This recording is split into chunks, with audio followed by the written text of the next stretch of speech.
तुम जिंदगी को बहुत गंभीरता से लेते हो, जैसे सब कुछ तुम्हारे नियंत्रण में हो।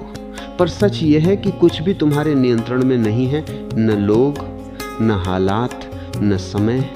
फिर भी तुम हर चीज को पकड़ कर रखना चाहते हो, और जितना पकड़ते हो उतना ही सब फिसलता जाता है। छोड़ना कमजोरी नहीं होता, कभी कभी वही सबसे बड़ी समझ होती है। लेकिन तुम छोड़ना नहीं जानते, इसलिए बार बार टूटते हो। और यही जीवन का अजीब खेल है जो छोड़ देता है